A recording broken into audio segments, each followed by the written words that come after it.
Olá, pessoal, boa tarde. Estou de volta, Guilherme Amado, colunista da revista Época. Vamos para o segundo painel do nosso terceiro dia de Educação 360. E agora a gente vai ter uma conversa, um debate, para falarmos sobre a pergunta de US$ 1 trilhão, que é o que será do amanhã. É uma pergunta que a gente sempre se faz, mas nesse momento especial, o mundo inteiro está se perguntando, né? O que será do amanhã na educação, com todos esses desafios que a pandemia nos trouxe, o momento atual nos trouxe. E mesmo sabendo que não é trivial de responder essa pergunta, eu quero ouvir o que os nossos convidados podem trazer, podem contribuir para esse debate e para o nosso futuro pós-pandemia. Eu convido agora, então, para se juntar a gente, a Viviane Moser, poeta, filósofa e psicanalista, o Renato Genini Ribeiro, filósofo, ex-ministro da Educação, o Ailton Krenak, escritor, ambientalista, o grande líder indígena, e o Siddhartha Ribeiro, neurocientista, também escritor. Aliás, os quatro, para nossa sorte, são escritores. Eu selecionei aqui rapidinho, só falar do último livro de cada um, mais recente. A Viviane lançou em 2019 A Espécie que Sabe, do Homo Sapiens, A Crise da Razão, e também se diversificou criando um canal no YouTube, o Viviane Moser Oficial. Nosso Renato Genini Ribeiro, o livro mais recente dele é A Pátria Educadora em Colapso, Reflexões de um ex-ministro sobre a democracia de Dilma Rousseff, o futuro da educação no Brasil, entre tantos outros que ele já lançou. O Krenak, o mais recente foi esse ano, A Vida Não É Útil, 2020. E o Siddhartha, o livro mais recente é Ciência e Vida Contemporânea, também desse ano. Além está ainda fazendo muito sucesso, o Oráculo da Meia-Noite. Meus caros, é um prazer estar com vocês. Eu queria pedir para a gente começar a nossa conversa, considerações iniciais de cada um. Queria abrir o nosso papo passando a palavra para você, Viviane Moser, para começar a nossa conversa. Bem-vinda, obrigado pela sua presença. Obrigada, é um prazer estar aqui com vocês, me ajeitando aqui nesse fone para me ouvir melhor. Mas é um prazer estar com vocês, uma alegria falar sobre esse tema. Apesar de todo o sofrimento que isso está nos causando, esse é um debate essencial, né? A gente precisa tentar processar essa crise gravíssima, né, em todos os sentidos, e caminhar, né, e processar para seguir adiante. Mas a gente precisa partir de alguns pontos que eu acho essenciais nesse nosso debate, e um deles é nós, já estávamos em crise antes da pandemia. A nossa crise não é pandêmica. Hoje somos uma sociedade pandêmica. Nós estamos em pandemia, não sabemos quando vamos sair e sabemos que estamos expostos a outros vírus, né, dadas as condições em que estruturamos a nossa civilização, destruindo o meio ambiente, as relações humanas, enfim. Existe um modelo insustentável de civilização e ele está em crise, mas ele não começou com o coronavírus. Pelo contrário, nós tínhamos uma crise. Temos ainda, né, tínhamos porque ela se somou, a pandemia se somou a essas crises que ainda existem seriamente, mas uma crise ambiental grave exaustão de recursos naturais, mas também exaustão de humanos, porque nós temos uma crise existencial humana, pessoal, grave, com altos índices de suicídio, automutilação e depressão, e nós temos também nossa antiga e tradicional, infelizmente, exclusão social, que nos leva a uma exaustão econômica absurda. A pandemia chega e acrescenta novos elementos a esse processo, alguns altamente desestruturantes e outros, eu acredito, que podem impulsionar a gente adiante. Mais ou menos esse ponto que eu acho que a gente está tratando e é disso que a gente vai discutir adiante, pelo menos é como eu espero contribuir.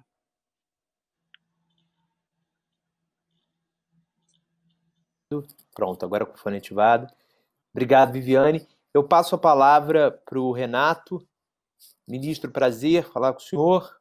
Por favor, suas considerações iniciais. Bom, prazer em conhecê-lo, Guilherme, Viviane, Krenak, em revê-lo, Siddhartha. Bom, nós estamos diante de como sempre acontece na vida, de possibilidades de um lado e de outro. Quer dizer, tem pessoas que pensaram que esse período levaria talvez a uma melhora do gênero humano, uma vez que as privações pelas quais estamos passando, pelas quais alguns estão passando de forma muito mais radical, muito pior do que nossa, aumentasse a solidariedade entre as pessoas, porém, ao mesmo tempo, a gente vê certas condutas tão infames, tão egocêntricas, tão sórdidas mesmo, que às vezes dá uma desesperança. E, na verdade, eu acho que cada momento da história é assim. Nós temos a possibilidade ou de melhorar a espécie, a conduta da espécie, ou de piorá-la. E depende muito de nós, essa construção. Quer dizer, acho que nós temos que ter uma sociedade mais solidária. Uma coisa que ficou muito evidente é que sem a saúde pública, sem a educação pública, nada vai funcionar. Então, nós precisamos, então, fortalecer esse lado de solidariedade, foi muito comprometido esses anos. Por outro lado, também é uma questão importante, são as questões que têm sido levantadas pelos transhumanistas, dos quais o mais conhecido talvez seja Yuval Harari, com a questão com o seu livro Sapiens, e que apontam para uma expectativa de vida maior, o que, por sua vez, só faz sentido se melhorar a qualidade da vida, não basta aumentar o número de anos, a quantidade de vida, precisa aumentar a qualidade da vida. E no meio disso, quando a gente vê uma situação em que alguns transhumanistas dizem que imortais não seremos, mas podemos nos tornar amortais, isto é, as pessoas morreriam por acidente, mas doença, dizem alguns pesquisadores, toda doença ser resolvida. Você poderia trocar o seu fígado, trocar o seu rim, trocar o seu pulmão, não amanhã nem depois de amanhã, mas antes do fim do século. Nós teríamos essa possibilidade, com uma expectativa de vida muito maior, quer dizer, ela dobrou ao longo do século XX, passou de menos de 40 anos para mais de 70 no mundo todo, e poderia dar um outro salto qualitativo, até ultrapassando o limite de 115 anos, que é o limite quando quem viveu até aí morre. Pois bem, e no meio disso a gente tem essa situação de uma coisa que pode matar qualquer um, a qualquer momento, um risco tremendo. Então, esse é outro ponto. Quer dizer, de um lado, quando nós vivemos um período de um certo otimismo com a expansão da expectativa de vida, por outro lado, somos colhidos por algo que mostra o risco tremendo que a gente vive. Bom, são colocações iniciais, são essas que eu queria colocar. Obrigado, Renato. Ailton Krenak, por favor, obrigado por estar aqui com a gente. É um prazer falar com você. Queria ouvir a sua primeira fala.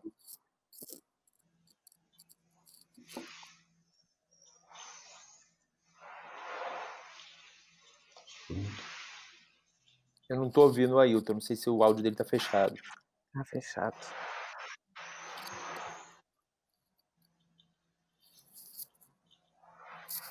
Ailton, a gente não te ouve. Agora sim. O meu áudio se abriu. Abriu-se o áudio. Boa tarde, queridos. Eu tinha começado a falar cumprimentando cada um de vocês, então considerem-se cumprimentados. Eu queria, no sentido do que me inspirou cada uma dessas falas, dizer que olhar a experiência que nós estamos vivendo agora de dentro da cultura do Ocidente pode ser a marca comum daqueles que perspectiva do Ocidente, que entende o planeta Terra como essa plataforma que a gente manipula, mas se nós olharmos de fora dessa ideia da plataforma, nós podemos ter outras observações sobre esse tempo que nós vivemos agora e sobre alguma perspectiva de depois, mas definitivamente fora daquele entendimento de futuro que a maioria de nós estamos sendo convocados a imaginar futuros.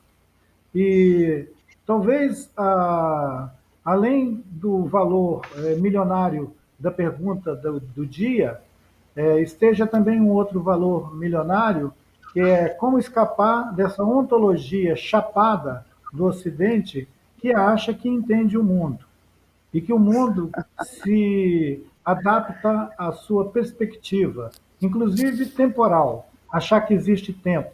Eu achei muito curioso, eu dei uma risadinha aqui, da ideia de nós vivermos 115 anos. Ora, se a vida não vale nada, não me interessa quanto tempo esses caras têm para oferecer para que eu viva.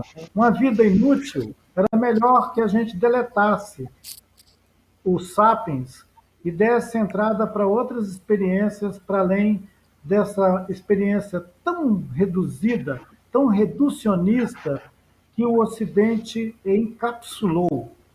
O Ocidente encapsulou o tempo, ele sequestrou o tempo. E agora ele aterroriza as pessoas com uma ideia de morte já ou vida longa. Eu achei uma parábola muito interessante. Ou morre já, ou viva para sempre. São duas coisas totalmente insondáveis. Morrer já ou viver sempre. São duas estupidez assim totalmente acachapantes, mas que o Ocidente insiste nisso. Então, o Ocidente vai insistir nisso tanto até que ele vai conseguir acabar com a possibilidade da gente existir como um nós. O nós, o plural. A gente não vai ter sujeitos plurais. A gente vai ter uma espécie de androides circulando por aí. Esses androides podem viver o tempo que eles quiserem, eu não tenho nada a ver com isso. Mas, definitivamente, isso não é um assunto para humanos. Era isso que eu queria dizer. Muito bom.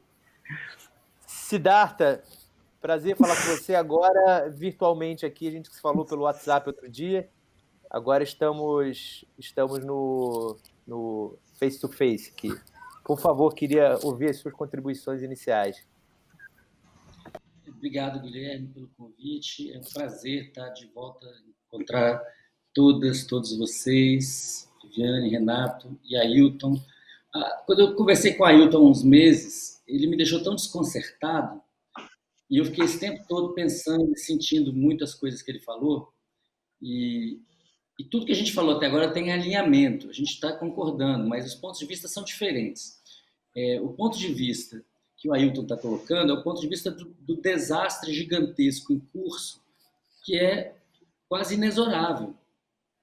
Quase inexorável. A gente está vivendo uma regressão cultural gigantesca. E essa regressão cultural ela diz respeito à exacerbação da brutalidade que trouxe essa civilização até aqui. Então, é um momento muito sério, eu continuo achando que é sério. Eu achava 6 meses atrás, continuo achando. Quanto mais eu escuto o Ailton falar, mais eu acho. E ele tem o desprendimento de falar, bom, mas aí tudo bem, se a gente desaparecer, o planeta segue. Eu ainda estou naquele lugar de falar assim, calma, peraí, mestre, a gente pode fazer diferente. Eu fico imaginando a pachorra, a paciência que o mestre Renato não deve ter tido para ser ministro da Educação do Brasil. Um imenso sonho, uma coisa gigantesca, maravilhosa, e ao mesmo tempo fadada ao fracasso. Porque não quer. A elite não quer, né, professor? A elite não quer. A elite conseguiu derrubar o governo da Dilma Rousseff para colocar isso que está aí no lugar. Porque o governo Bolsonaro é uma continuação pavorosa do governo Temer, é mais ou menos o mesmo pessoal. E para a educação, para a ciência e tecnologia, para os índios, para os quilombolas, e para as mulheres, e para todas as minorias LGBTQ, para todo mundo que não é o modelo patriarcal de supremacia branca, ficou muito ruim, e é isso aí que tem para hoje e para amanhã. E o poder dessa mensagem é muito grande, e fala em termos de antônimos, né? De palavras ao contrário, que nem o Orwell falou para a gente, né? Dessa novilíngua em que o cara fala que é cristão, mas acredita em violência, em tortura, em morte, né? Fala que é a favor da ciência, mas detona a ciência, a cultura, tira o dinheiro, troca as pessoas, coloca pessoas nas instituições representando o contrário daquilo que elas devem expressar. Tem N exemplos, demitindo cientistas destacados porque estão fazendo o seu trabalho, desmontando. Então, a gente está vivendo uma situação de desmonte do Estado por agentes do Estado. E isso especialmente impacta a educação, e a pandemia faz isso tudo se agravar, porque a distância entre pobres e ricos está aumentando. As escolas, as boas escolas privadas que existem no Brasil, e não é a maioria, com 3 semanas de pandemia, estavam fazendo educação online bem ou muito bem. E a maioria, não, nada. Em muitos casos foi até legal, porque as crianças podem olhar para o lado, sair da tela, né? Mas esse que é o problema. E aí eu vou concordar totalmente com a Ailton. O mundo que está se configurando é um mundo em que os robôs vão fazer todo o trabalho. O trabalho morto, previsto, está crescendo. E o trabalho dos seres humanos está ficando pequenininho e estão ficando descartáveis. Ou a gente escolhe que esses robôs vão trabalhar para que a riqueza seja distribuída. E a melhor maneira de distribuir riqueza é ter oportunidade de boa educação. Ou a gente vai simplesmente, os seres humanos vão ficar de fora da jogada. Mesmo, de verdade. Inclusive do ponto de vista, quer dizer, o transhumanismo não é brincadeira, é para valer, está acontecendo, não é uma coisa que... A ficção científica dos anos 80, 70, ela aconteceu. Basta você entrar aí num site de robótica dos Estados Unidos, da China, você vai ver o que os caras estão fazendo. E é biomecânica, é tudo misturado. Agora, qual é o lugar do ser humano? Onde é que vão estar as nossas crianças, nossos filhos e netos e netas? Essa é a pergunta que interessa aqui. É isso. Pessoal, a gente está falando de futuro, mas eu queria... primeira pergunta a fazer para vocês tem a ver com um futuro imediato, né? Queria perguntar para os 4 qual é a opinião, a visão de vocês sobre voltar ou não voltar nesse momento às aulas, né, considerando a pandemia, e seja agora, seja um pouco mais para frente, quando voltar, qual deve ser a primeira lição de casa? Qual é a primeira coisa que as escolas, os educadores devem fazer? Por favor, aí vamos começar seguindo a mesma ordem. Viviane. A primeira coisa que os educadores têm que fazer quando a aula retomar é receber e acolher os alunos e incentivá-los à vida. Nós perdemos o valor da vida.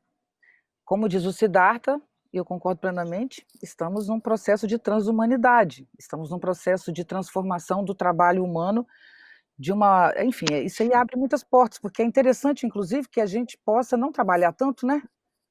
Era legal essa ideia de não trabalhar tanto. Obrigada, que os robôs possam fazer. Eu gosto muito do ócio, gosto muito de ficar à toa, né? À toa é algo extremamente criativo, eu preservo esse tempo. Então, uma das coisas temos que resgatar a humanidade. O que é a humanidade? É algo que pisa no chão, que toca na terra, que recebe da terra vida. Nós não temos mais essa relação. Nós vivemos numa bolha civilizatória. Então, a primeira coisa a fazer com as crianças agora é lembrar a elas que a vida é possível. Então, nesse primeiro momento, resgatar o valor da vida. Creio que a melhor maneira de resgatar o valor da vida nesse momento é por meio da arte e da natureza, do contato humano um com o outro. Então, não é hora de conteúdo, né? Não é hora de português, matemática. Assim, o ano é um ano que não é perdido, não. É um ano bem proveitoso, apesar desse sofrimento, porque o sofrimento nos ensina muito, até mais do que a alegria. Então, é um ano muito proveitoso, mas o aprendizado desse ano é o aprendizado da colaboração, do compartilhamento, da modéstia, a consciência da fragilidade, a consciência de que nossa civilização é uma bolha e ela está em questão, porque a civilização não está em conexão ou em composição com a natureza, ela está numa necessidade de controlar a natureza, essa é a posição civilizatória, e por isso, Krenak, desculpa essa empolgação, mas eu te amo, de coração, cara, porque o que você fala é na veia, você está falando a coisa mais importante para mim que é dita aqui, encapsular o tempo, né? Transformar tudo em caixas e acreditar que a gente se relaciona com caixas e com cápsulas, desculpa aí, mas a gente não vai viver 117 anos, nem 200 anos, porque um vírus como o coronavírus, ele vem desfazendo qualquer lógica. A gente tem uma excelente tecnologia no mundo, maravilhosa, mas nós não estamos conseguindo enfrentar o coronavírus. Ele desautoriza a nossa capacidade técnica. Então, a nossa capacidade técnica está sendo colocada em questão por algo invisível. Temos que rever a nossa capacidade de técnica toda. E de técnica eu estou chamando a ciência, a filosofia, inclusive a arte. O modo como nos relacionamos com a natureza é destrutivo por princípio. Eu sempre quero ganhar. Primeiro eu digo que eu existo e depois a natureza. Não existe eu e natureza, só existe natureza e eu estou inserida nisso. Então, proteger o meio ambiente está errado. Eu sou o meio ambiente, entende? De alguém, de qualquer coisa, do vento. Então, essa visão de botar as coisas em caixas é que tem que cair. Portanto, não é hora de colocar caixas para as crianças decorarem, aprenderem ou desenvolverem, nada que tenha a ver com conteúdo. O primeiro momento é dizer, venham, nós estamos juntos e a gente vai fazer alguma coisa por nós mesmos, pelo mundo. Temos que estimular as crianças à vida. E a vida implica em sofrimento, implica em perda, implica em limite, necessariamente. Não há momento melhor para trabalhar limite, para trabalhar capacidade de ouvir, capacidade de falar enquanto, calar-se enquanto. É o momento de aprender coisas humanas. E a gente aprende coisas humanas quando nós estamos em restrição.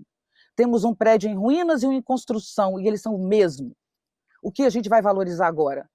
É a nova versão que a gente está tendo do humano, a consciência que uma parte de nós está tendo, ou o inferno que uma parte do mundo está vivendo? Nós temos um mundo que desaba hoje, claramente, e entre eles é o governo brasileiro. Por quê? É tão desesperador aquele jogo tão horroroso, que eu acredito, porque eu sou otimista, talvez excessivamente, mas eu acredito que depois dessa experiência horrorosa que o Brasil está vivendo, nós vamos pelo menos 50 anos sem esse tipo de discurso, porque ele está sendo destrutivo, se sobrevivermos a isso, né? Mas, enfim, para finalizar, eu não sei se as aulas devem voltar agora ou não, isso depende de cada cidade, de cada situação, é uma análise muito delicada que não sou eu que posso fazer aqui, mas eu garanto que o primeiro dia de aula, a primeira semana, o primeiro mês e até o fim do ano, nós temos que ter daí aprendizados humanos, e o maior deles é a modéstia. Quem determina as coisas é a vida, e nós temos que participar da vida e não tentar controlá-la.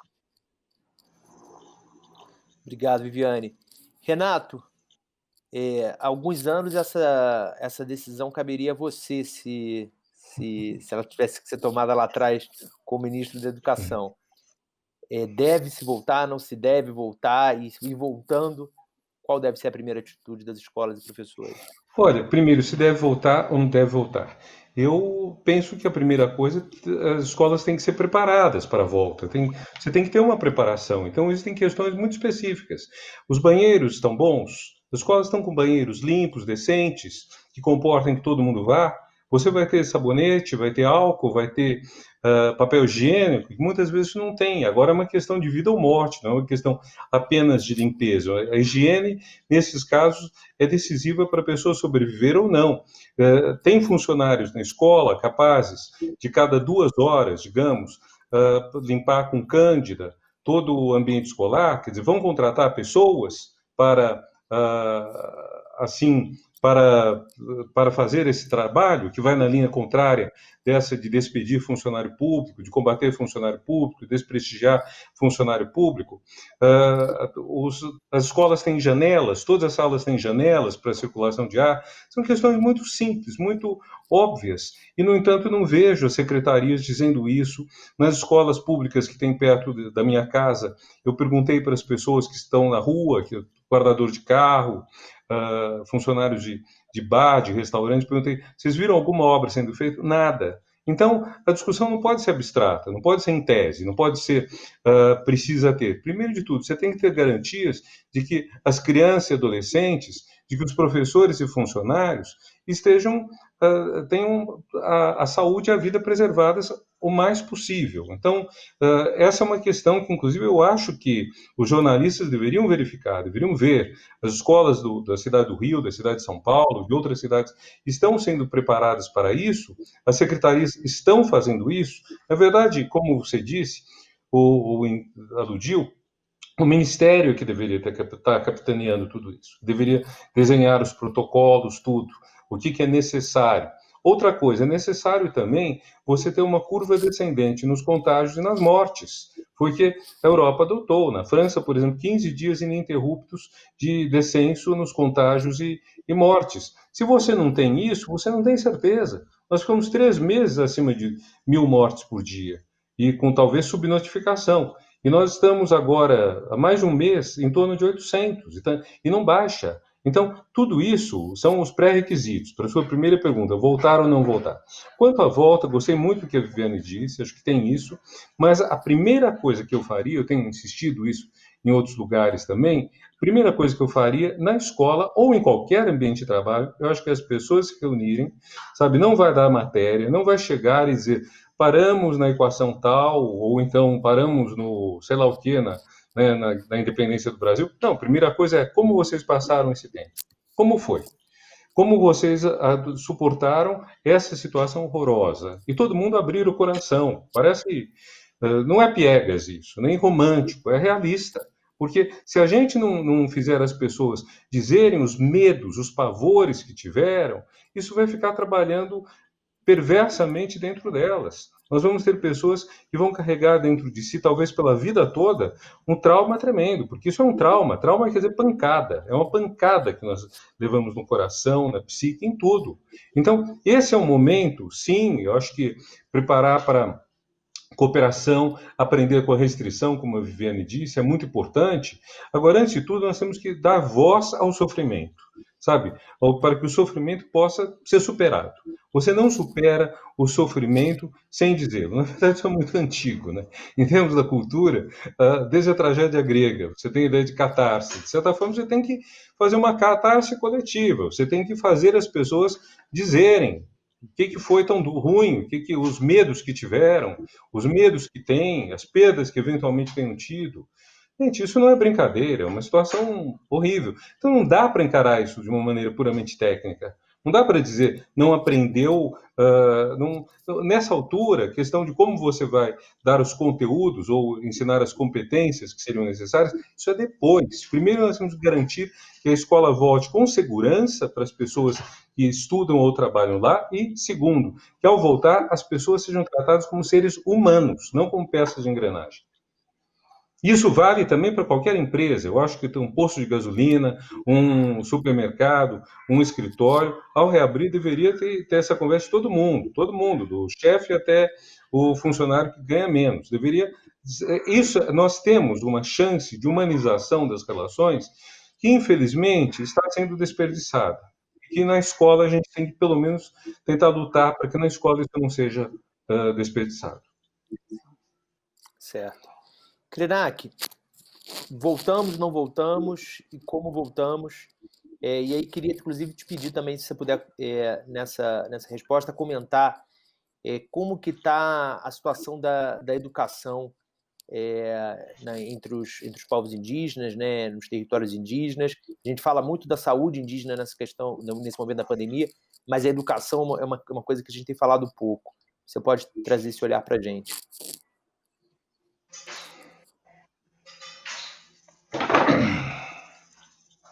O áudio está fechado de novo, Krenak. Obrigado. Nos últimos 30 anos, o Brasil inaugurou um subsistema da educação que é parecido com o subsistema da saúde, que tem dentro do SUS, onde você tem a saúde indígena, que é implementada a partir de 34 distritos sanitários que estão em vários territórios dentro do Brasil. Essa rede, ela ativa os procedimentos com relação à saúde indígena. Para a educação, nós nos inspiramos muito nesse modelo. Então, nós temos um subsistema da educação instalado dentro de terras indígenas. Aqui na minha aldeia, onde eu estou, tem uma escola a 3 quilômetros daqui de casa que os meninos podem ir brincando pelo caminho até o lugar onde eles se reúnem com os primos deles. E aqui eu queria dizer para vocês que a gente poderia imaginar que essa catarse seria possível ser convocada, porque aqui tem um sentido de coletivo, um nós. Eu fico imaginando o que seria convocar uma catarse, por exemplo, num bairro de São Paulo. Campo Limpo, São Bernardo do Campo. Eu temo que quando as pessoas fossem para a praça celebrar essa espécie de comunhão, eles fossem atacados por imbecis que iam jogar pedras e paus neles, porque nós estamos vivendo uma realidade interna ao nosso país de guerra civil. E eu fiquei admirado de ouvir vocês todos falando como se a gente estivesse vivendo no Uruguai.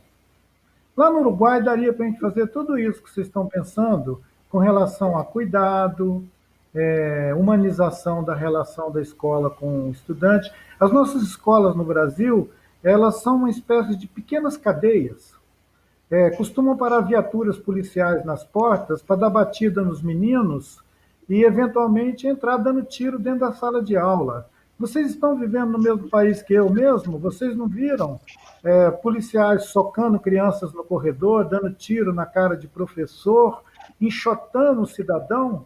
Quando um pai ou uma mãe vão a uma escola pedir para saber por que o filho dele levou uma canivetada, o pai e a mãe costumam ser espancados pelo policial de plantão.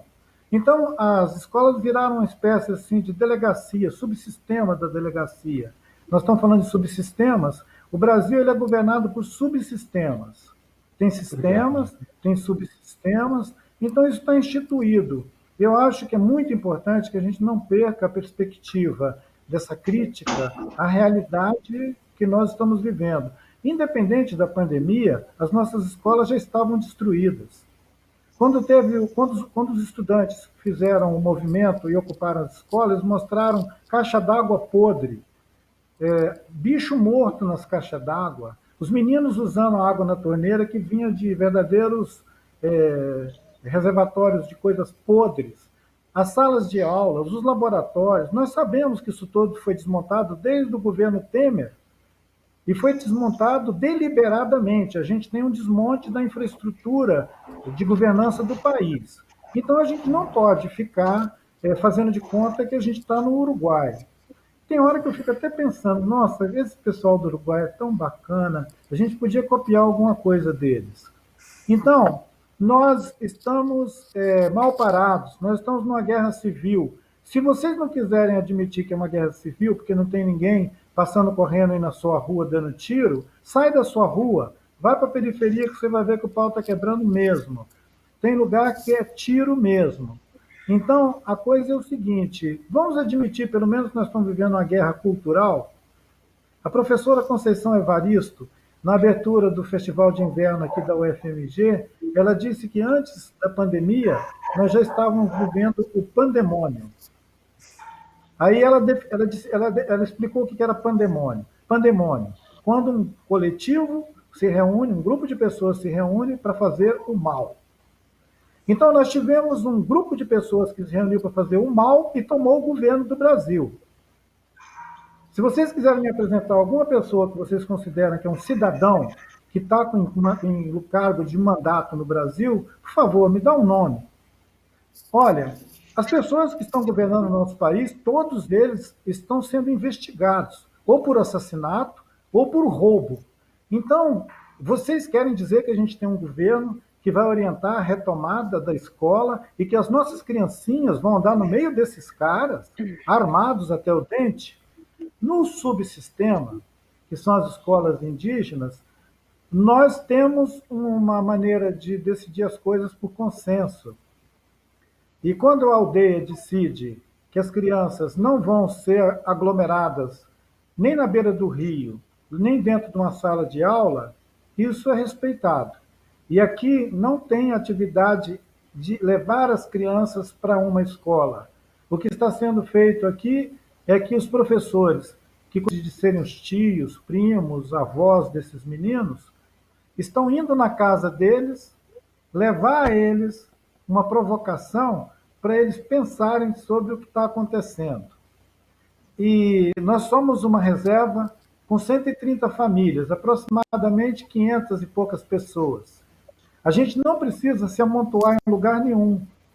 Mas aqui em casa teve uma festa anteontem e devia ter umas 80 pessoas. Todo mundo consciente de que não podia dançar forró, mas que podiam se sentar no quintal, almoçar, brincar, as crianças correr. Então aqui ninguém está se sentindo assim tão confinados, né? Inclusive porque historicamente a gente já vive uma experiência de constrangimento, a gente vive num lugar que chama reserva. O que vocês acham que é isso? Uma reserva, seria o quê? Será que o que nós somos? Nós somos uma reserva biológica? Nós somos uma reserva zoológica? Que reserva será que nós somos? O Brasil se acostumou a conviver com tanta absurdo que eles convivem com a ideia de comunidades humanas viver em reservas zoológicas. Nós estamos usando isso a nosso favor. Já que a gente está num zoológico, vamos organizar, então, a revolução, a revolta dos bichos. Né? Como é que era mesmo que o Orwell falava? A revolução dos bichos? Então, já que nós somos um zoológico, vamos fazer a revolução dos bichos. Mas nós estamos vivendo uma guerra cultural, onde o governo ofende a população, cospe na cara da população, e os professores são as pessoas mais desprezadas desse país. Pedir a essas pessoas que façam o gesto genial de receber as crianças, primeiro nós vamos ter que levar eles para fazer um tratamento. Vão levar todos os professores da rede pública do Brasil para fazer um tratamento. Eu proponho que a gente leve eles para a Amazônia, um spa na Amazônia. Daqui a uns 2 anos eles voltam para pensar sobre escola. Mas por um tempo eles deveriam ficar mergulhando com os botos. É um jeito da gente curar os professores. Todo professor que eu conheço é traumatizado, gente. São amorosos, são geniais, são verdadeiros Chico Xavier da vida. Eles andam por aí fazendo milagre com as suas próprias tripas para tentar dar sentido à vida de um monte de criança flagelada. As crianças que frequentam escola pública no Brasil, elas já foram expulsas de tudo. Por isso que elas estão na escola pública. As crianças que têm grana, elas vão para escolas particulares. Eu fui convidado para falar com os meninos de uma escola na Gávea. É genial. Eles reuniram 800 meninos para me ouvir. E eu pedi ao orientador que mandasse eles pegar um galho, uma palha, uma lenha, um graveto, uma água, um balde, enfiasse o pé na água, tivesse alguma fricção com isso que eles acham que é a vida lá fora, para a gente conversar com eles enquanto eles sentiam o pé num balde d'água, o pé em cima de folha seca, um monte de ramas em volta deles, alguma coisa que evocasse natureza. E aqueles que pudessem fossem para o quintal, ficasse lá no quintal para escutar a conversa. Foi uma conversa muito boa e ela resultou numa experiência que revelou para aqueles meninos e para mim que a gente não pode retomar aula nenhuma no esquema que vinha acontecendo até o ano passado. E quem propõe uma retomada agora de atividade em escola, ou ele pensa que vive no Uruguai, ou ele realmente está no mundo da Lua.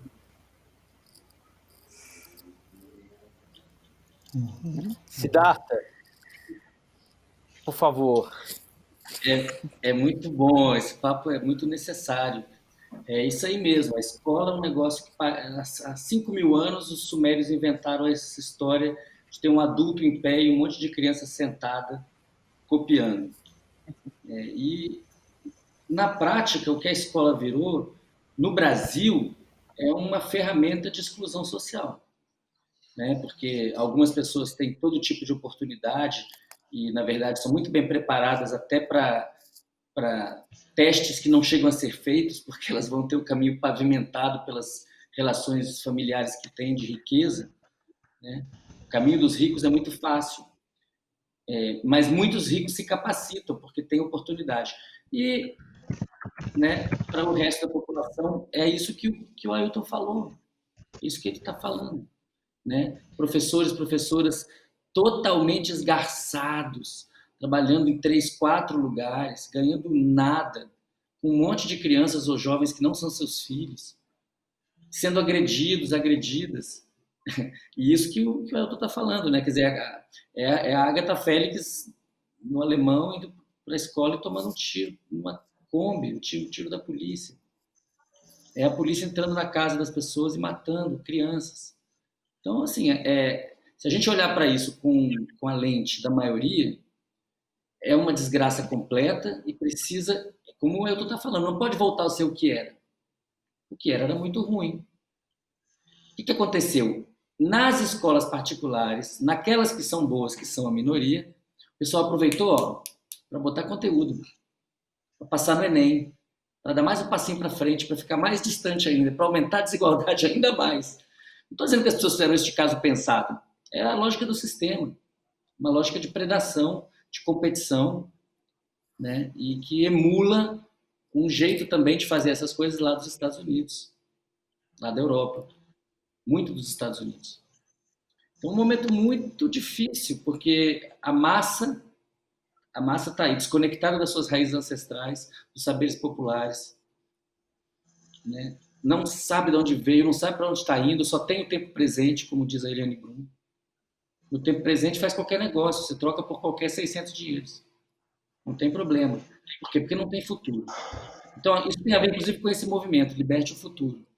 Dá uma olhada lá. A gente tem que pensar que precisamos mesmo, se queremos ter a chance de sobreviver no planeta, a gente precisa realmente aproveitar para mudar. E o Renato vai dizer, bom, mas pelo jeito não vai mudar. Mas a gente pode conversar sobre isso. A gente pode conversar sobre isso. A gente está agora conversando sobre isso. Então há esperança. Né? Eu não sou epidemiologista.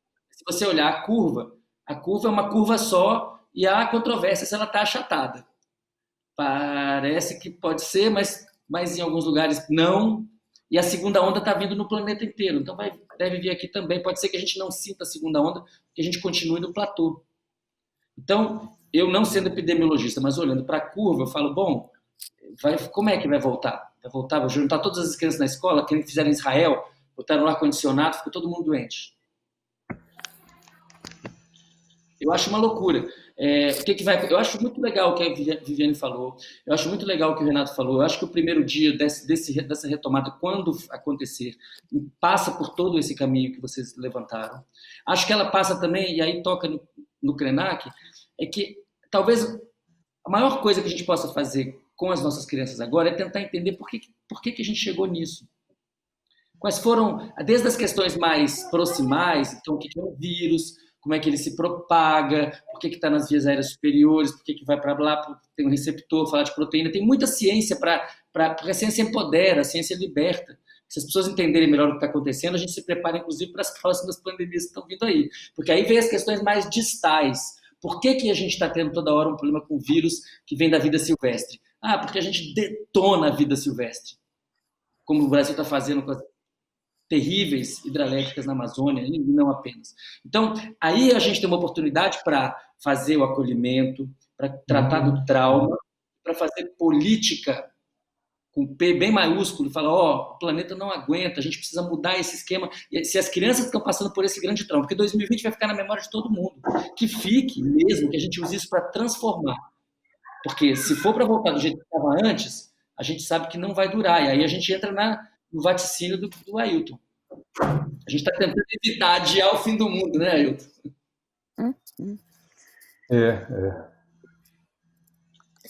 Gente, a gente está falando aqui e a manchete nesse momento da Globo.com que o orçamento da educação perdeu 1 bilhão e 400 milhões para o ano que vem para obras. E aí eu queria perguntar especificamente para você, Renato, como convencer a sociedade, porque eu acho que é a sociedade antes do governo, né? Para que a sociedade esteja pronta para pressionar os governos, como convencer de que o amanhã não tem outro caminho, passa pela educação? Guilherme, realmente é o ponto. Eu costumava dizer, muitas pessoas dizem, educação, saúde, meio ambiente, tudo isso tem que ser políticas de Estado, não de governo. E eu costumava dizer, nem de Estado, tem que ser políticas da sociedade. A sociedade tem que assumir essas questões como prioritárias. Agora, estamos em período de campanha eleitoral, você pode notar, e isso ainda mais acentuado pelo coronavírus, mas mesmo que não fosse coronavírus, na campanha eleitoral sempre se fala mais em saúde do que em educação. Por quê? Porque a saúde, a doença, quase sempre é sintomática, gera sintomas, as pessoas se sentem mal. A ignorância não gera sintomas. Ninguém tem dor porque é ignorante. E, na verdade, uma coisa que na nossa área, na filosofia, vem desde Sócrates, é que para você conhecer, para você avançar na ciência, você tem que ter consciência de que você ignora. Pessoas que têm muita certeza das coisas, elas geralmente não produzem conhecimento novo, não produzem, porque elas já estão contentes, geralmente, com suas superstições. Esse momento horroroso que a Viviane falou, pelo qual estamos passando, e que eu torço para que o otimismo dela realmente se realize, para que seja verdade, que seja um pesadelo que a gente supere, mas esse momento horroroso mostra bem o que a ignorância, o que a burrice causam, né? O fato de não prestigiar a educação e o fato de você ter políticos que são frontalmente contra a educação. Então, você não ter uma educação boa, você tirar dinheiro da educação, isso não é casual. Dizia o Darcy Ribeiro que o fracasso em educação no Brasil não é um fracasso, é um projeto. E é uma coisa que eu senti muito no MEC, era que o Brasil é um caso de sucesso nas políticas de exclusão social, nas políticas de promoção da injustiça social. O Brasil foi planejado para isso, gente. Foi planejado para destruir o meio ambiente, para maltratar os indígenas, maltratar os que vieram aqui como escravos, maltratar, de modo geral, o trabalho manual, as pessoas mais pobres. Então, quando você tem um projeto de inclusão, e esse projeto falha em algum ponto, quer dizer, você começa com um projeto, e aí de repente diz, bom, o ProUni, o FIES tem certas falhas, isso, aquilo. Não é que o projeto tem certas falhas, é que o projeto de exclusão ganhou mais uma vez. Quando você tem gente para entrar no Itamaraty que mente sobre a cor da pele, é a vitória desse projeto brasileiro de 500 anos. Então, nós temos que saber que tem que ser enfrentado isso, Guilherme. Quer dizer, tem que ser enfrentado na raiz. Quer dizer, e acho que o que é bom aqui, sobretudo nas intervenções do Krenak, que é o menos otimista, talvez, de nós quatro, mas o que é bom nessas intervenções é que a gente tá muito visível o que existe podre nesse reino da Dinamarca. Está muito visível. Então, nós temos condições hoje de entender muito isso melhor. Cada vez, isso acontece 2, 3 vezes por semana, que uma pessoa andando na Praia de Santos fala em francês com os guardas que querem autuá-lo porque não usa máscara, que uma mulher no Leblon diz, meu marido não é cidadão, é engenheiro civil formado, como se houvesse engenheiro civil sem diploma, mas cada vez que isso acontece, é esse Brasil velho, errado, que está aí. Agora, o que é bom é o seguinte, as notícias, quando saem a público, causam uma revolta tão grande que as pessoas levam o maior susto. Aquele homem em Campinas que ficou dando pontapé na sorveteria, ele depois entrou com um vídeo em 2 horas. O vídeo tinha 4.000 curtições, sendo metade de gargalhada e metade de nojo. Não tinha ninguém apoiando o cara. Então, quer dizer, esse é um lado positivo. A gente tem que pegar esses lados positivos e dizer, é hora da gente corrigir essas coisas erradas. É hora da gente ver o que pode ser feito. Isso tem que ser feito, em alguns casos, com muita velocidade. Diz respeito à Amazônia, diz respeito aos indígenas, é particularmente premente, porque há coisas terríveis. Eu fui do conselho do CNPq na virada do milênio, e eu lembro que havia um projeto de levantamento das línguas indígenas, que chegavam, eram no nível de centenas. E esse projeto, que era uma coisa importante, não estava tendo continuidade. E me contaram que havia uma língua que era falada por 6 pessoas, Krenak, e outra que era falada só por uma pessoa, quer dizer, que na verdade nem devia mais ter com quem falar, porque era só ela. Então, são preciosidades gigantescas que têm que ser preservadas. Não estou falando só da língua, estou falando das pessoas, das culturas diversas que a gente tem. Então, isso tudo, eu acho que são coisas que a gente tem que colocar como prioridades. A gente tem que entender que esse é o momento de desenhar um projeto de um país realmente que se livre de tudo isso de errado que está na nossa programação, no nosso, enfim, no projeto de Brasil que, infelizmente, até hoje é o predominante. Tá certo. Eu falei de convencer a sociedade e eu queria ouvir a Viviane sobre a experiência dela em ter um canal no YouTube que se comunica com um público não só mais amplo, mas muito diferente do que tradicionalmente já discute educação, né? E a sua própria trajetória, né, Viviane, é isso. Você, quando tinha lá as suas participações no Fantástico, era isso, era falar para a massa, né? E levar a reflexão para a massa. Isso tem muito a ver com o propósito da Educação 360, que é tentar fazer esse convencimento da sociedade sobre a importância da educação. Queria te ouvir um pouquinho como é que está sendo essa experiência de youtuber, digamos assim. É muito difícil isso, né? Porque a resposta disso, honesta, é bem difícil de dar, porque a gente acaba de assistir a um filme que discute essas questões e a gente percebe o quanto há direcionamento no material de internet, né?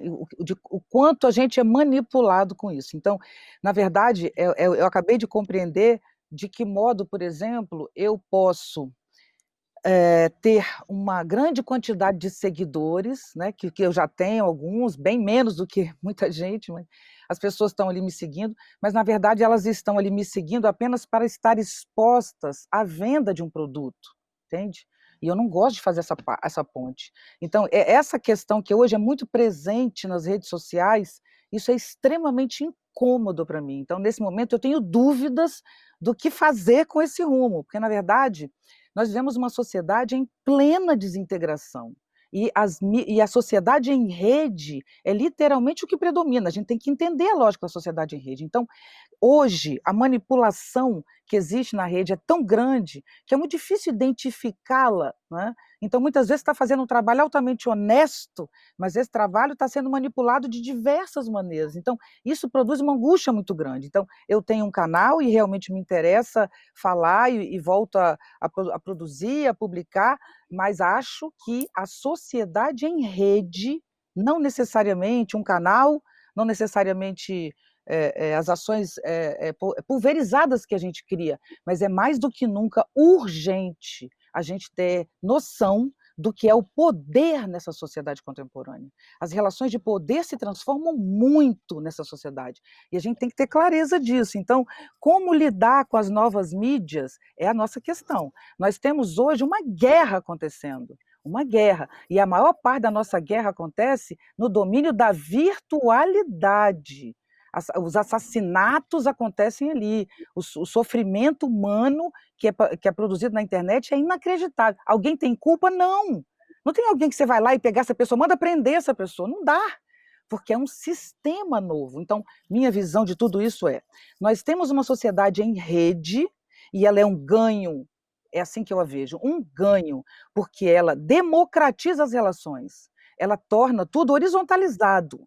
Só que nós temos que entender as relações de poder nessa sociedade para entender de que forma a gente realmente produz cidadania, não é? E não apenas se torna um ponto para a venda de produto. Eu não quero esse lugar, eu gosto do lugar da internet, mas eu não quero ganhar dinheiro lá. Eu estou negando qualquer patrocínio, eu não quero ganhar dinheiro na rede, eu não quero que paguem nada para mim, eu não quero isso. Eu estou nesse momento tenso com isso. E não é por uma empresa específica, não. É um jogo, vocês estão entendendo? Que todos somos vítima. Num determinado grau, todos somos vítima de uma guerra horizontalizada que a gente sabe muito bem onde ela vai parar. Nós temos hoje no Brasil uma eleição que aconteceu em que o governador do Rio de Janeiro ele tinha 6 pontos percentuais poucos dias antes da eleição. E ele ganhou a eleição com muita folga. Que manipulação de rede é essa que elege essa pessoa dessa maneira, né?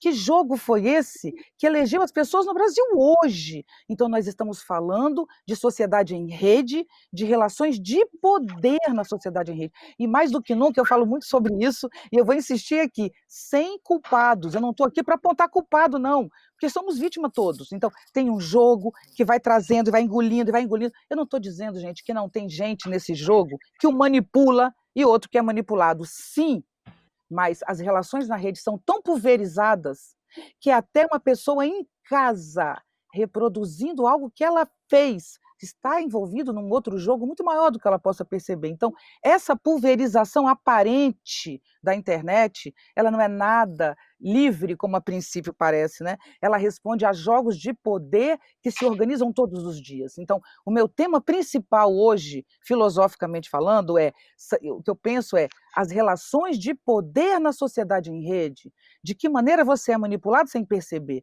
E o maior lugar de manipulação na rede hoje, infelizmente, é você ser um usuário simplesmente, né? Você é o tempo inteiro jogado, enfim. Nós estamos hoje discutindo aqui uma pandemia. Nós estamos falando aqui de algo grave, que matou 1 milhão de pessoas no mundo, né? Que está devastando populações, que está transformando as relações humanas drasticamente, né? As presenças, os contatos, os convívios, a escola, né? Aprendemos que podemos, por exemplo, trabalhar em casa. Muita gente não vai voltar a trabalhar em casa, no trabalho, pode trabalhar em casa, o que melhora o trânsito. Então tem ganhos nisso tudo também, sabe? Estamos reordenando. Então é hora da gente ter consciência disso tudo e ir cumprindo esses buracos. Antigamente você fazia política dizendo assim, ó, aqui é o bem, aqui é o mal, sabe? Era fácil dizer, né? Mas pelo menos a gente acreditava. Hoje as relações são sofisticadas demais. Você erra sem saber, você manipula sem saber. Manipula, eu não estou dizendo sendo manipulado, não. Às vezes você está participando de um jogo de manipulação que você não sabe. Então, as relações de poder na sociedade em rede nos torna todos vítima. Alguns estão na posição de manipulador, outros de manipulado, é óbvio, né? Especialmente quando a gente está falando de pobreza, né? Ou de desprivilégios, mas existe sim um jogo acontecendo. Enfim, essas relações de poder, a gente precisa entendê-las e trabalhar com elas. Eu tenho um canal, tenho críticas o tempo inteiro a mim mesma e a tudo que acontece ali, e eu vou dizer para vocês, um dia não há em que eu não pense como atuar, como fazer, para não entrar no rolo compressor que nos leva a todos nesse momento, nos tornando vítima de um processo muito maior do que a gente pode controlar. Mas sim, para finalizar, tenho certeza que educação diz respeito a uma libertação, e é o que eu quero fazer no meu canal, sempre tentar, mesmo errando muito, porque a gente erra muito, muito nessa vida, eu erro muito como todo mundo, mas o meu objetivo é que a gente tenha um lugar em que a gente possa fazer essa inversão, porque é na rede que se faz política. A gente hoje faz política na internet. Esse é o lugar de manipulação, de controle de corpos, é ali que tudo acontece. E a gente tem que esmiuçar isso. Finalizando, estou, Guilherme, nessa experiência, feliz da vida, sabe, tentando produzir sempre vida ali, mas estou sempre atenta porque eu também posso, nesse momento, estar participando de um jogo de manipulação que nem eu percebo. Entende? Então, acho que a gente está atento a isso. A gente é manipulado não necessariamente por alguém que está lá manipulando, né? Mas tem um processo aí destrutivo, civilizatório, que precisa cair, entende? A gente precisa viver uma transformação radical da nossa sociedade. Não é de reforma que a gente está precisando de um novo ser humano, de uma pessoa mais corajosa, que saiba lidar com a frustração e que não viva apenas para se dar bem. São esses conceitos que a gente tem que transformar. E finalizando, estou adorando trabalhar nesse canal, espero conseguir produzir afirmativamente, senão eu acabo com ele, você não tem dúvida. Certo. Siddhartha, a gente está pagando um preço nesse momento de pandemia pelo descaso com a ciência, porque aparentemente, com exceção do Bill Gates e de poucas outras pessoas no mundo inteiro, ninguém previu isso, né? Ninguém previu, pelo menos não tão especificamente, com tanta exatidão, isso que a gente está vivendo. O descaso mundial com a ciência é uma das causas disso? Guilherme, eu acho que sim. Eu tenho falado nos últimos tempos sobre essa relação ambígua da ciência com o capitalismo, com o grande capital. Quer dizer, por muito tempo ela não foi nada ambígua. Na verdade, a ciência e o capital se desenvolveram em um casamento bastante harmônico e a tecnologia sempre agregando valor à produção e sempre precisando de investimentos, né? Nos séculos 17, 18 eram os mecenas, depois você passa a ter o Estado investindo nisso de maneira mais sistemática. Nos últimos tempos, uma parte da elite dominante se desacoplou da ciência. Então, o populismo de ultradireita, claramente na pandemia, está desacoplado da ciência. E dá para ver isso no Brasil, dá para ver isso nos Estados Unidos. E isso é bastante preocupante, né? É bastante preocupante. E é bom, e é alvissareiro, e é auspicioso que a ciência continua com seu caráter libertário. A ciência esteve acoplada ao capital, mas também sempre esteve disposta a questionar tudo, né? Qualquer coisa. Não tem pergunta errada. A ciência permite fazer todas as perguntas. Então, a questão da crise ambiental, se a pandemia não nos coloca de joelhos agora, a gente já está de joelhos muito em breve. A gente já está de joelhos em muitos lugares. Muitas populações humanas estão de joelhos, estão prostradas, estão destruídas. Então, a gente só está falando aqui de algo, de uma urgência sobre esse fim do mundo iminente, que nos alcançou a todas e todos em 2020 por causa da pandemia. Então, portanto, é uma oportunidade enorme. Como um dos membros da diretoria da SBPC, da Sociedade Brasileira para o Progresso da Ciência, eu vejo com enorme preocupação que a gestão da pandemia seja uma gestão que não está seguindo o que a OMS fala. Simples assim. Mais além disso, eu acho que a gente está colhendo os frutos de muita televisão ruim por muito tempo, abandono dos saberes tradicionais, dos saberes populares, seja dos saberes indígenas, seja da capoeira, seja da ciranda, seja do coco, do maracatu.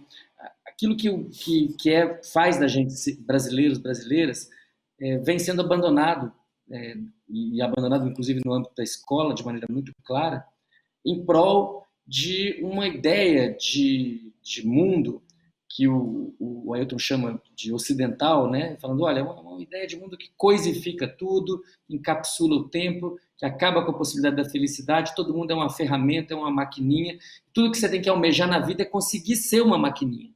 Se der tudo certo para você, você vai ter um emprego de R$1.000.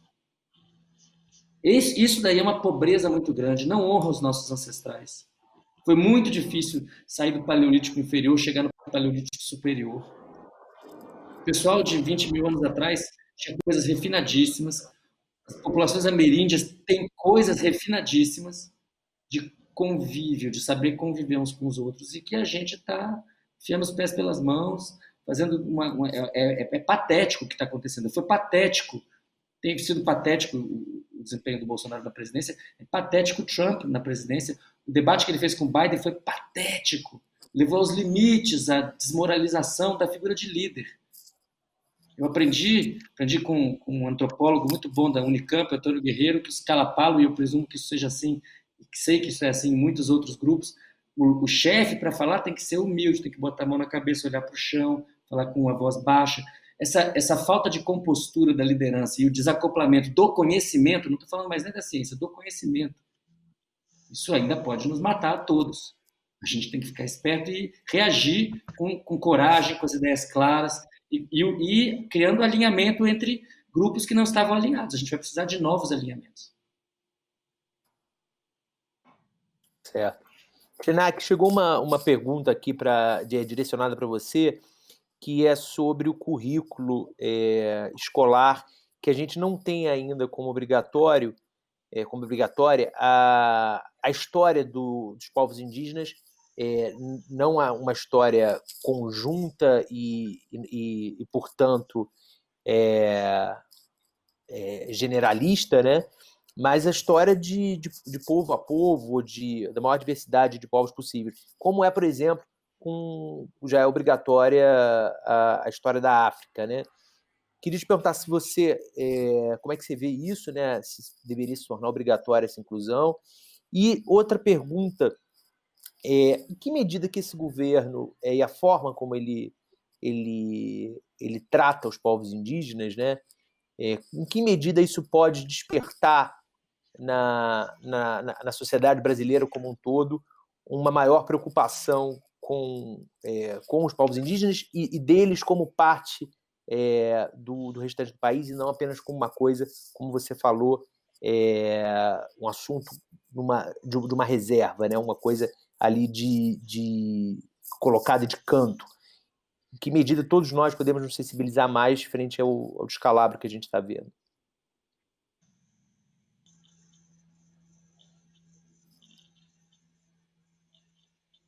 Não, acho que agora não é o áudio, não. Acho que ele está pensando meio. Ele está pensando em responder. Não, é o áudio. É o áudio, E agora eu achei que você estava pensando. A obrigatoriedade de ensinar nas nossas escolas, de construir conteúdos que levem para a sala de aula história e cultura dos povos de origem africana, né, os afrodescendentes do Brasil, ela foi seguida 2 anos depois de uma regulação que obriga também o ensino de história e cultura indígena nas nossas escolas no Brasil. E eu tive a oportunidade, há 4 anos atrás, de ajudar a Universidade Federal de Juiz de Fora, que teve a disposição e a coragem de começar a oferta de um curso para professores da rede pública, porque, obviamente, a gente não poderia produzir esses conteúdos só com material didático, só com paradidáticos, e mesmo com recursos de audiovisual. Tinha que haver uma formação daqueles professores que não sabem nada e que vão para a sala de aula e que um coletivo deles, num auditório com 180 professores da rede pública estadual de Minas Gerais, me disse, o líder do coletivo me disse: Krenak, eu queria te dizer que na semana em que se comemora o Dia do Índio, eu faltava à aula, porque eu tinha vergonha de ficar diante de uma sala de aula falando coisas que eu nunca aprendi. Um professor, uma professora de 40, 50 anos dizendo: quando eu fui à escola, eu nunca aprendi nada sobre cultura indígena. Como que eu vou numa sala de aula mentir para as crianças sobre cultura indígena? Então, ela dizia: eu estou adorando participar de uma formação que a universidade está oferecendo para os professores, porque eu quero saber alguma coisa sobre a história dos índios. Isso é uma professora de 45, outros de 30, de 20. Esses queridos professores com quem eu convivi durante esse programa que a gente fez na Universidade Federal de Juiz de Fora, é a razão daquele título que eles me concederam de doutor honoris causa. Quer dizer, houve um trabalho do Ailton. O Ailton não foi só comemorado assim como o Juca Pato. Ele foi celebrado como um cara que montou um curso, que criou um curso de História e Cultura Indígena dentro da Universidade Federal de Juiz de Fora, e que está lá formando gente para ir em sala de aula e, sem vergonha na cara, dizer para as crianças: olha, em cada bacia hidrográfica do Brasil, em cada região, micro-região, no período colonial foram encontrados aldeias, povoamentos. Tem um mapa etnográfico, aquele mapa do Curtin de Moendaju, que ele é ótimo, porque parece que ele já previa esse negócio da virtualidade, porque ele mostra os caiapó que estavam em São Paulo no século 17, 18, depois mostra os caiapó no Pará. Aí ele vai mostrar que relação é aqueles caiapó com aqueles outros. O que eles são? Mesmo grupo linguístico, mesmo povo, que guerras que eles viveram. E uma possibilidade de mostrar que esses povos que chegaram vivos ao século XX, XXI, eles têm uma longa experiência de guerra. A guerra colonial e a guerra contemporânea. A guerra colonial ela foi promovida pela coroa portuguesa e depois mantida pelo Império aqui dentro. Até Dom Pedro II tinha guerra contra os índios. E a guerra contemporânea ela é feita por garimpeiros, madeireiras e pelo agronegócio, em cima dos territórios indígenas, botando fogo e matando.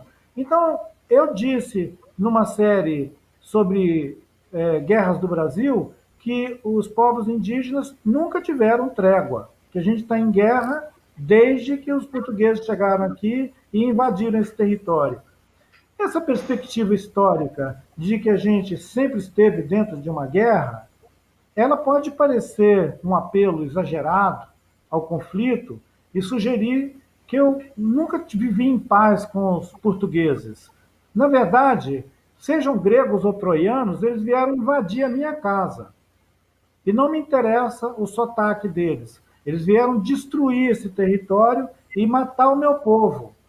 Não dá para ser muito otimista numa história dessa. Então a questão é o seguinte: nós sobrevivemos a 500 anos de guerra. Eu estava em Lisboa em 2018, um jornalista me perguntou: esse presidente que está agora entrando para dirigir o Brasil, ele disse que vai acabar com os índios. O que você acha disso? Eu falei: bom, eles estão dizendo isso há muito tempo, eu quero ver como os brancos que vivem lá vão sobreviver a isso. E eu diria, querido Renato Giannini, como que um ex-ministro vai sobreviver a uma situação dessa? Os índios estão sobrevivendo há muito tempo. Olha a diferença da intensidade da guerra dos corpos. A guerra em cima dos botocudos começou em 1808 com o decreto de Dom João VI. Eles nunca suspenderam o decreto de guerra. Nunca deram refresco para a gente. Então, a coisa da reserva, ela reflete também a história da guerra, porque vai encantonando. Os inimigos que sobrevivem, você prende eles num reservatório, num conservatório, num observatório. Quem sabe você prende eles num campo de refugiados.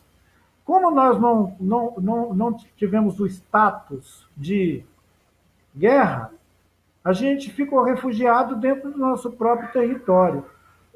Eu estou aqui refugiado na reserva indígena Krenak, na margem esquerda do Rio Doce, onde estamos em guerra, sofrendo uma guerra contra nós, desde que o Dom João VI decretou a guerra.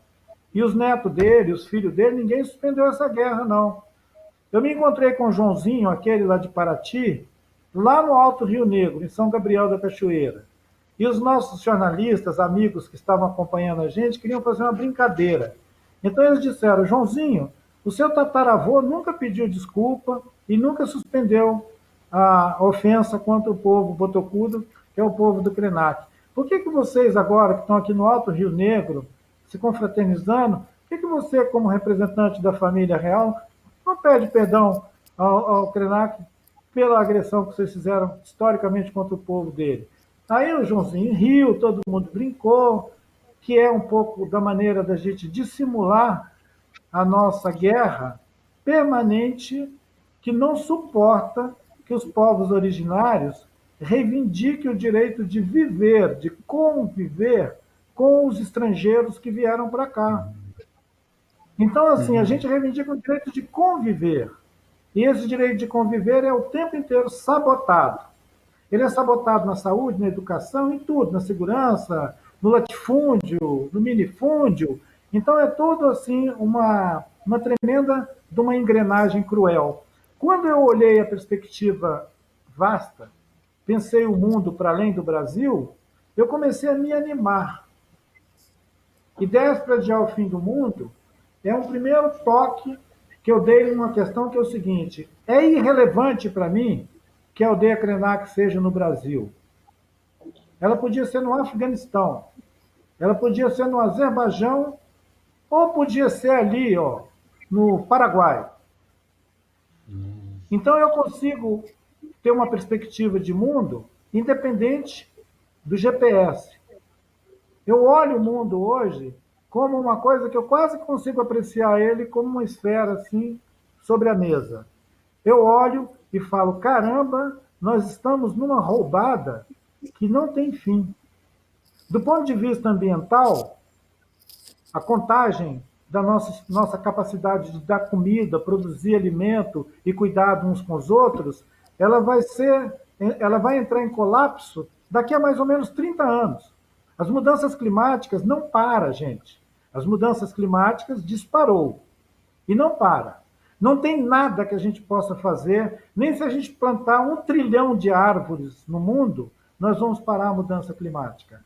A mudança climática, ela entrou em... O painel do clima mostra isso, e aquele livro genial que foi publicado no Brasil ano passado, A Terra Inabitável, do David Wallace, ele mostra em vários artigos que constituem a obra inteira, que diferentes cientistas, daqueles mais exagerados, até os mais assim conservadores, no sentido de achar, não, nós vamos arrumar uma solução tecnológica para isso, vão bombardear a atmosfera da Terra com coisas que vão dispersar o gás carbono, vão pegar o carbono e vão transformar numa coisa legal, essa ideia da reciclagem. Vão reciclar o lixo global e vão fazer uma coisa legal. Isso é tudo conversa para boi dormir, porque a Terra tem limite. O ecossistema terrestre, ele não vê fronteiras. Inclusive, quando eu vejo debate sobre a Amazônia, todo mundo se descabelando pela Amazônia, eu acho muito bonitinho, mas a gente já destruiu grandes regiões do planeta que, comparado com a Amazônia, é muito mais extensão. O pessoal da FAO me convidou para eu falar sobre a questão da saúde da superfície da terra onde plantam, das terras agriculturáveis do planeta. Eu disse para eles, as terras agriculturáveis do planeta já viraram um carpete sujo, ela está drogada. Esse solo não vai ser capaz de continuar produzindo comida para tanta gente nos próximos 20, 30 anos. E a perspectiva mais triste que a gente tem é de bilhões de pessoas morrendo de fome.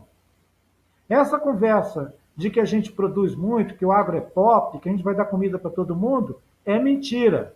Não tem comida para todo mundo. Pelo contrário, vai ter uma fila imensa de refugiados invadindo a Europa nos próximos 20 anos para pegar dos europeus aquilo que eles acham que os europeus tomaram dos seus lugares de origem. Nós vamos ter uma espécie assim de revolta da pobreza no planeta. Parece que foi Einstein que disse, perguntaram para ele como seria a Terceira Guerra Mundial, ele disse, eu não sei, mas depois a outra vai ser a pedradas. Então, eu não sei o que vai acontecer com essas pandemias, mas eu sei que essa tal de humanidade vai se pegar a pedradas nos próximos 30 anos. E não é brincadeira.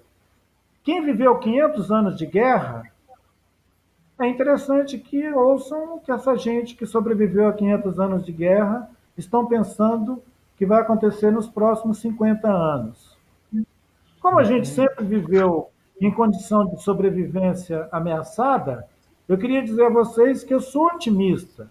Talvez de todos nós aqui, eu sou aquela pessoa que fez um caminho de acreditar que existe uma esperança que se apoia na experiência, no conhecimento. Nós estamos falando de ciência. E tem uma esperança que é placebo. Já que nós estamos vivendo um tempo que todo mundo quer uma vacina, se a gente der aquelas pílulas de Lutz para a pessoa, ele vai tomar e pensar que é uma vacina. Isso é placebo, não é vacina. Tem uma esperança de bater no ombro e falar, está tudo bem, vai ter a vacina, vai ficar legal e tal. Essa é a esperança placebo. A esperança fundada no conhecimento, na ciência, isso que vocês chamam de ciência, para mim, cabe perfeitamente como conhecimento. Eu tive a oportunidade de acompanhar junto com um colega de lá dessa universidade, de Juiz de Fora, que agora está no Paraná. Ele nasceu no Chile, se formou na Universidade Nacional do Chile, e é um querido amigo José Aravena. Nós fizemos um artigo juntos sobre esse tal de transhumanismo. E o nosso artigo fala também sobre uma espécie de conhecimento mágico, que a gente evitou de chamar de xamanismo, senão eles vão achar que a gente estava pirando, e a gente preferiu chamar de conhecimento mágico. É um conhecimento que acompanha tudo isso que o Ocidente chama de ciência. Só que ele não está no cânone da ciência do Ocidente, e ele é chamado de conhecimento. Né? Mas é muito curioso que, de vez em quando, tem algum cientista que vira e fala, vamos falar do mundo do conhecimento. Mas aí ele quer dizer do conhecimento sistematizado que o Ocidente considera conhecimento. Então, Viviane, eu gostei muito de ler a maneira que você apresentou o pensamento do Nietzsche para quem não conhecia. E isso que eu estou falando aqui coincide com algumas luminosidades da sua leitura do Nietzsche acerca desse tal de transhumanismo. Ele já sacava isso. Ele já tinha entendido que os humanos iam pirar com a ideia de um super-homem, que eles iam produzir um super-homem, nem que fosse de plástico.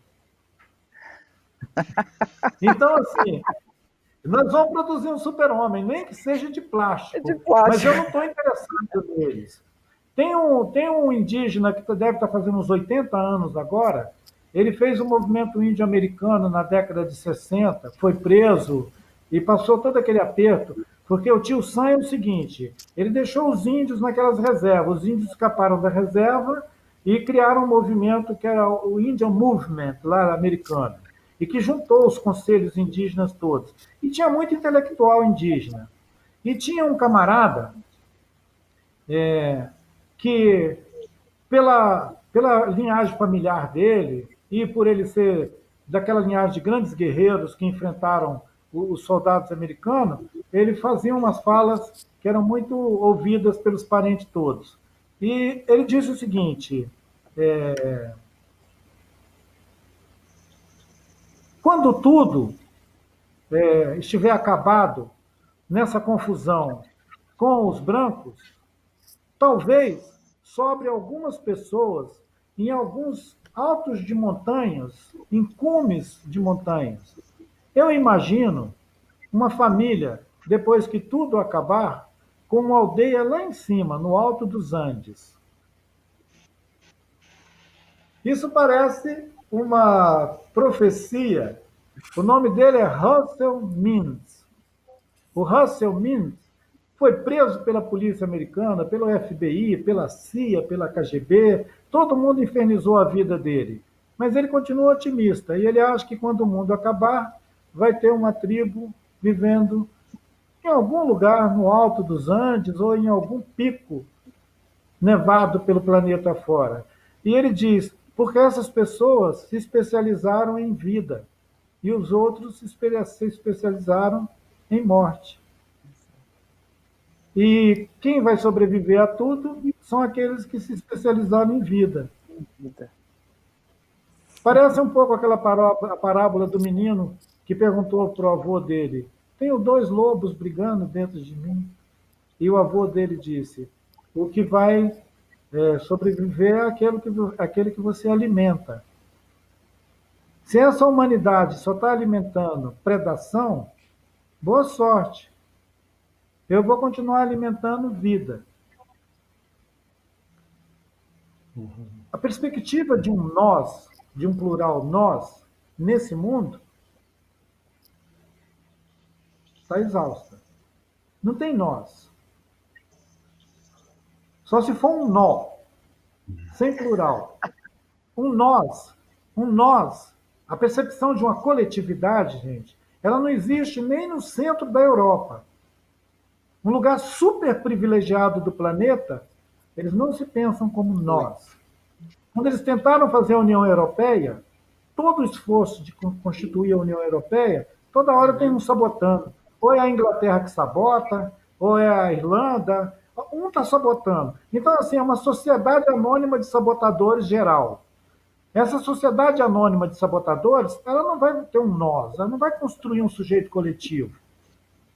Ela criou um vírus capaz de nos separar irreparavelmente uns dos outros. As pequenas comunidades humanas que continuaram implicadas uns com os outros, como se fossem assim um grude, um beiju. O Darcy Ribeiro perguntaram para ele uma vez: qual foi a maior contribuição que você viu que os índios deram à civilização? Essa pergunta é uma pergunta sem pé nem cabeça, mas o Darcy respondeu: a engenharia social. Aí os caras: como engenharia social? Ele falou: não, é que eles sabem viver sem matar uns aos outros. Krenak, desculpa eu te interromper, mas eu vou tomar a sua última resposta, que iluminou várias coisas na nossa cabeça, como as suas considerações finais. Eu preciso passar para os nossos amigos o tempo para eles também fazerem as deles, querendo eu já fazer as minhas aqui últimas, e agradecer a presença de vocês. Viviane. Sou eu que vou abrir as considerações. Eu estou comovida aqui com a sua fala.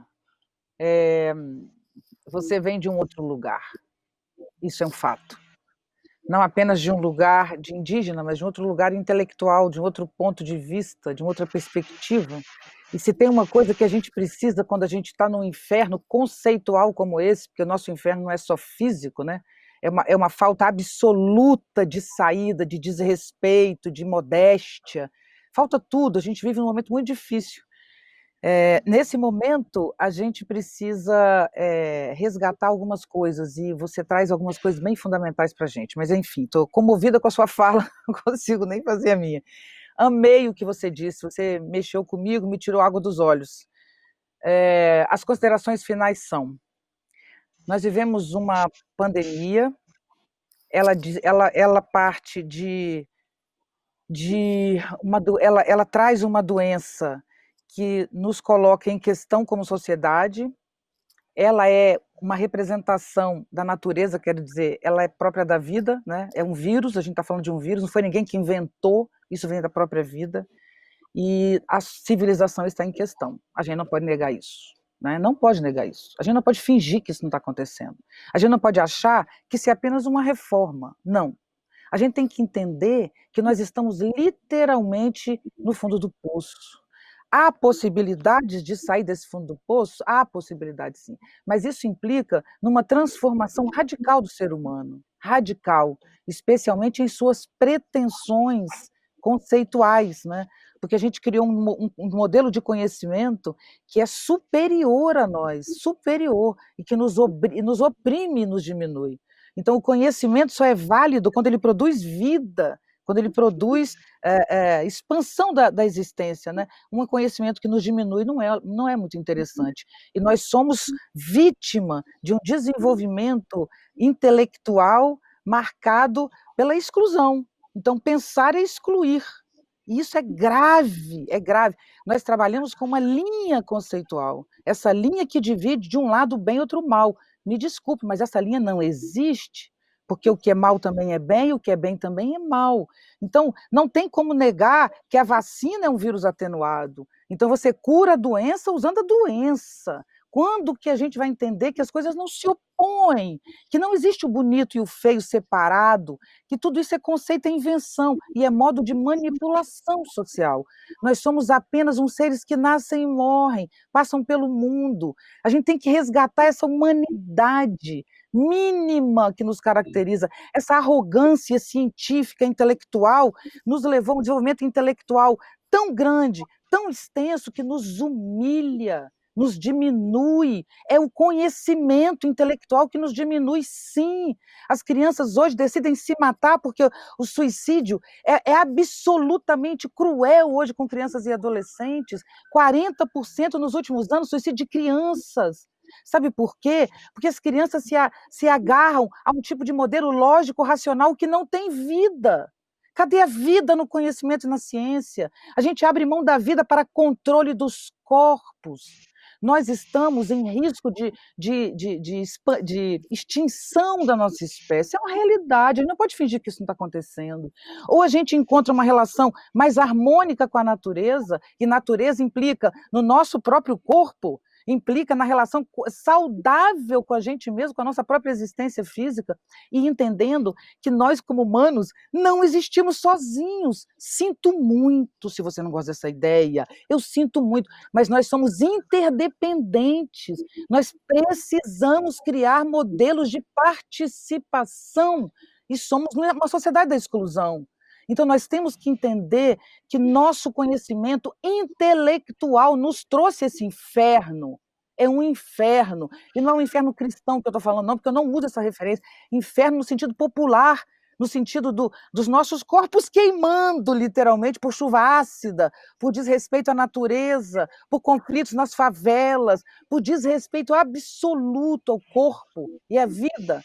Né? Enfim, para finalizar, nós vivemos um momento drástico na civilização e a gente tem que ter clareza de que é preciso recomeçar a partir de novos pontos. Talvez, não quero ser dura, talvez sobre apenas uma tribo no alto de uma montanha, ou duas, ou três, em cada uma das 100 montanhas uma tribo, para recuperar essa força. E com certeza, Krenak, quem sobreviver pode não ser indígena, pode não fazer parte da cultura indígena, mas quem sobreviver vai ser alguém que tem esse valor com a vida e com a natureza. Então, nós somos ninguém.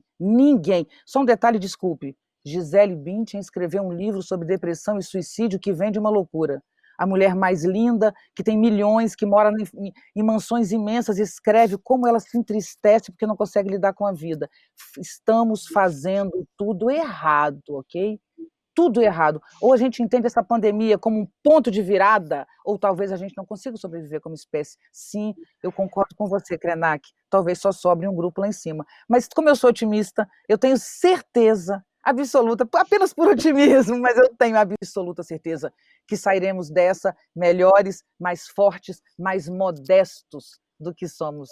É isso que eu gostaria de complementar. Foi um prazer estar com vocês, adorei essa conversa. Obrigado. Siddhartha?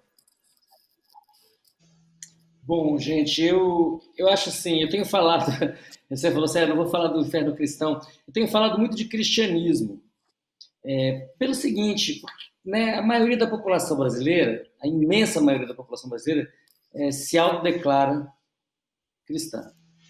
Então, eu acho que a gente precisa pegar esse touro à unha, acho que a gente vai precisar abrir essa conversa e não tem como sair disso, porque a contradição é muito grande. As pessoas que se dizem cristãs não querem perdão, não querem compaixão, não querem compartilhar, não querem empatizar, não querem entender o que o outro está sentindo, não querem amar.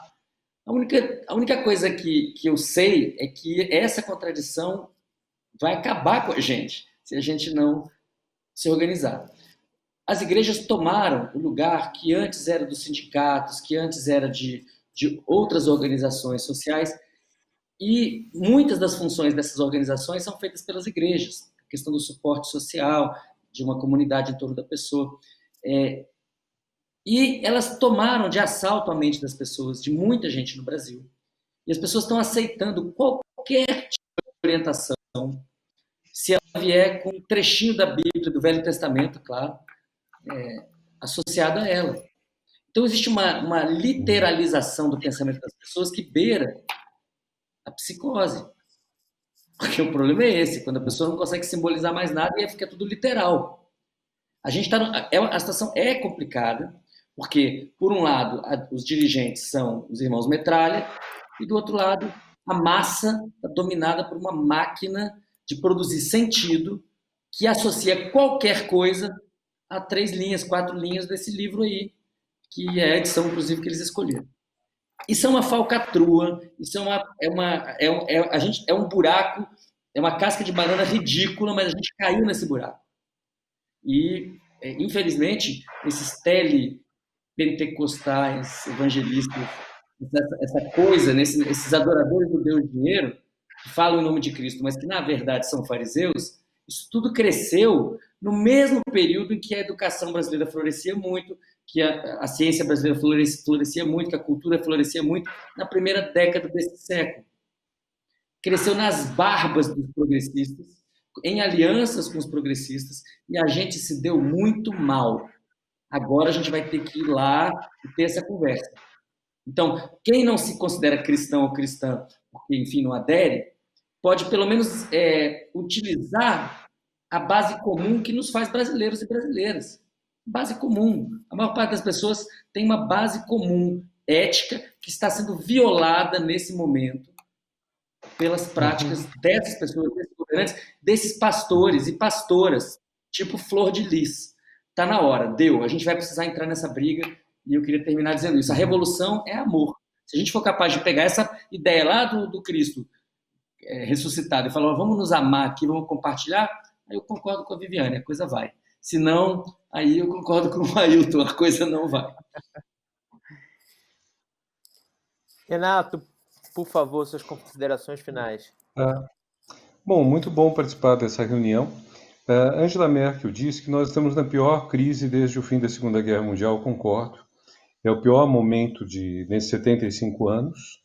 Os 75 anos que viveram o aumento da prosperidade, a criação da União Europeia, dentro da qual não houve mais nenhuma guerra, a primeira vez em milhares de anos que os países que fazem parte da União Europeia não fizeram guerra entre si. Espero que isso continue, espero que isso cresça. E aí, nessa situação toda, que inclui inclusive 30 anos em que o Brasil avançou na democracia e na inclusão social, tudo isso rompido, em parte pela crise de 2008, em parte pelo golpe de 2016 no Brasil, e pelas vitórias de Trump, do Brexit, de outros momentos do que um autor alemão chama de a grande regressão. Eu acho que nessa situação nós temos uma coisa muito assustadora, que é esse crescimento não sei nem se pode dizer pensamentos, das mentalidades quase fascistas, às vezes até fascistas. Isso que o Siddhartha mencionou agora, quer dizer, a religião. O Papa João XXIII abriu um espaço grande de diálogo com as religiões. De que maneira? Foi perdendo importância a liturgia, foi perdendo importância a teologia e foi ganhando importância a ética. onde a gente consegue, né, dialogar entre católicos, protestantes, ortodoxos, judeus, muçulmanos, budistas e outras religiões, é quando dizem, uns podem ser monoteístas, outros politeístas, podem ter diferenças nas suas histórias, mas querem fazer o que chamam de bem. E isso é um ponto importante da aproximação. O que nós estamos tendo hoje, usando o codinome de religião, usando a alcunha de religião, é o contrário disso. O Siddhartha expôs muito bem, quer dizer, como que pega a mensagem do Cristo e faz dela o contrário, tanto que não é do Cristo, né? É mais o Velho Testamento, que é um pensamento inteiramente diferente do cristão, e, no entanto, você tem grupos que se dizem cristãos e que não levam em conta os evangelhos, o que é muito esquisito. Bom, então, por um lado, e há uma coisa no período atual, apesar da gente ter algumas vantagens no período da ditadura, enfim, algumas instituições estão funcionando, partes da Constituição ainda vigoram, apesar do Supremo, do Legislativo, sobretudo o Presidente da República, enfim, fazendo tábula rasa de muita coisa que está na Constituição, mas o que nós temos de assustador, de pior que a ditadura militar, eu vou ser muito preciso, é que a ditadura militar não tinha apoio popular, não teve apoio popular, excetuando o período da Copa do Mundo, do tricampeonato, do chamado milagre econômico do governo Médici. Fora disso, ela tinha que dar golpe o tempo todo, parar com eleições o tempo todo.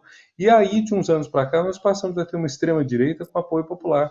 O presidente nosso, de extrema-direita, eu faço questão de usar esse termo, não é direita, assim como não existe centro no Brasil, existe no Brasil um grupo que foi do centro, que hoje é de direita, PSDB e outros. Existe um governo que é de extrema-direita, não é direita, direita é Angela Merkel, direita europeia e democrática. A extrema-direita é antidemocrática, que é o que nós temos no Brasil. Pois bem, esse é o lado negativo do que temos. E é o que faz várias pessoas pensarem, será que estamos nas vésperas de num tempo como dos anos 30, 40, fascismo ameaçando dominar o mundo? Mas nós temos elementos poderosos de enfrentamento disso. O primeiro, e nesse ponto faço questão de estar perto do Siddhartha, que é diretor da SBPC, eu sou membro do Conselho da Sociedade Brasileira para o Progresso da Ciência também. Então, existe um conhecimento hoje muito mais preciso do que nos anos 30. Nós temos muito mais conhecimentos, os conhecimentos científicos e outros conhecimentos também, valores éticos, que não são conhecimentos científicos, princípios morais, princípios que dizem respeito à vida. Isso tudo, então, nós temos hoje um instrumental conceitual e de práticas que é muito mais rico do que havia 90 anos atrás, quase 100 anos atrás. E segundo ponto, nós temos muito mais gente disposta a defender essas causas todas. Defender a Amazônia, por exemplo, defender a biodiversidade, defender a saúde mental. Nós temos muito mais conhecimento sobre isso e muito mais gente disposta. O que é preciso, e nesse ponto eu vou terminar com isso, mas acho que realmente é uma coisa muito importante, é preciso. Primeiro, como você disse, Guilherme, é preciso convencer a sociedade um monte de coisas dessas. Nós temos uma batalha da comunicação para travar. Mas, segundo, nós temos também que fazer que todo esse conjunto enorme de propostas, que nem sempre são harmônicas, algumas podem ser até conflitantes entre si, mas nós temos que fazer o possível para juntá-las, para somá-las, para somar esforços. Nós temos a possibilidade, que eu acho um privilégio, a possibilidade de juntar as propostas todas que permitem melhorar a vida num projeto único, num projeto harmônico, sem desconhecer os conflitos que haja, mas tendo em vista que nós perseguimos, nós procuramos finalidades comuns. Acho que é esse o ponto, e acho que isso me deixa moderadamente otimista. Espero que realmente esse pesadelo passe logo, e que passe logo porque os democratas se unam, não simplesmente porque ele morra sozinho, mas porque realmente ele seja derrotado. Renato, muito obrigado. Queria agradecer a você, ao Ailton, ao Siddhartha, à Viviane e a todos que estiveram com a gente, em nome do Educação 360. A gente vai fazer mais um intervalo rapidinho, bem curto, para começar a próxima mesa, que a gente está um pouquinho atrasado, mas já começamos, para todos termos o intervalo. Pessoal, obrigado novamente. Valeu! Um abraço.